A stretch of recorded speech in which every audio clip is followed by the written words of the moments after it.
មានសង្គ្រាមគ្មានជីវិតនេះជាអត្ថបទដែលខ្ញុំសម្រាយពីលោហិតយុទ្ធមិត្តពលីដេកដួលធរណី so the masterpiece ខ្ញុំមកដឹងហេតុអីខ្ញុំចង់បើកក្បាលជាភាសាម៉ាឡេខ្ញុំសង្ឃឹមថាពិភពលោកនឹងស្គាល់ពីភាពឈឺចាប់របស់ខ្ញុំទៅពេលនេះ They said fight for the land but who gon' heal the scars Mama cry under them broken stars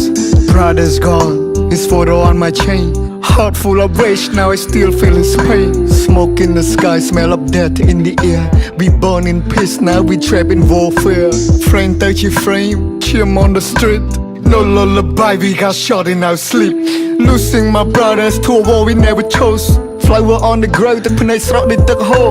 ឈាមពេញព្រំដែនសាកសពត្រូវបានប្រមូលខ្មែរយើង still strong ការពារពូជពងវងត្រកូលសង្គ្រាមបង្ហូរឈាមឈឺចាប់ទាំងក្នុងនិងក្រៅគេចង់ឃើញយើងដើរថយក្រោយពេលឯកសន្តានពណ៌ខ្មៅអតីតកាលនៅឡងមិនឡាយបច្ចុប្បន្នគឺជាដំបៅគេចង់ជាយើងទាំងឬគេចាត់ទុកយើងជាស្មៅអរគុណដល់បងកងទ័ពការពារទាំងយប់ទាំងថ្ងៃឈាមខ្មែរនៅក្នុងសរសៃទុកជារនាងពេងគ្របយើងគ្រប់គ្នាដឹងគុណមានទុកជាទម្ងន់សល់ធាតជូនប្រពន្ធមាតុភូមិនិវត្តកូនយំសួររកប៉ាតែយំសួររកចៅយាយដឹងទ្រង់ស្ទើរធ្លាយយុទ្ធមិត្តស្ពាយធាតមកឲ្យនេះជាការឈឺចាប់ប្រាប់ដល់អ្នកចំនួនក្រោយកត់ទុកជាប្រវត្តិសាស្ត្រឈឺណាស់មិនងាយនឹងសះស្បើយកូនដល់បងកងទ័ពការពារទាំងយប់ទាំងថ្ងៃឈាមខ្មែរនៅក្នុងសរសៃទុកជារនាងពេងគ្របយើងគ្រប់គ្នាដឹងគុណមានទុកជាទម្ងន់សល់ធាតជូនប្រពន្ធមានទុកភូមិនិវត្ត God please my heart breaks to pieces បេះដូងមិនបំណែកបែកនៅក្នុងថ្ងៃនេះពេលឃើញពុកទីហ៊ានទឹកភ្នែកហូរលេងខ្មាស់ពោះអស់ឯងសាហាវណាស់ទារុណកម្មមនុស្សចាស់ក្មេងៗ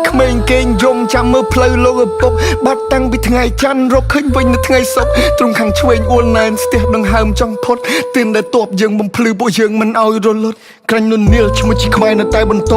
ចិត្តនេះគឺជាខែលយើងមិនប្រែឈរជាសសរចង្កឹះមួយបាច់កាច់មិនបាក់ពូជយើងពូជកំរសាមគ្គីគ្នាណាស់យើងពូជអ្នកសាងអង្គរ For they kill my soldier I like it call my soldier 16អ្នកទៀតខ្ញុំបន់ព្រះទ្រង់ជួយមើលដោះលែងពួកគាត់កុំឲ្យជាប់ទៅជាខ្មាំងសូមឲ្យសុវត្ថិភាពពេលនេះកូនប្រពន្ធនឹកខ្លាំងសង្គ្រាមឈប់លេងច្បាំងអស់សំលេងផងផាំងព្រះអាទិត្យរះថ្មីតែរះស្មីមិនទាន់នឹងចែងចាំងប្រៀបដូចសូរគ្រាសពន្លឺថ្ងៃត្រូវបានបាំងប្រជាជនរបស់អ្នកក៏កំពុងតែមានទុក្ខខ្លាំងអេវ៉ាំងថ្ងៃទី1ខែសីហាពួកយើងនឹងចងចាំទុកអស់មួយជីវិត First of August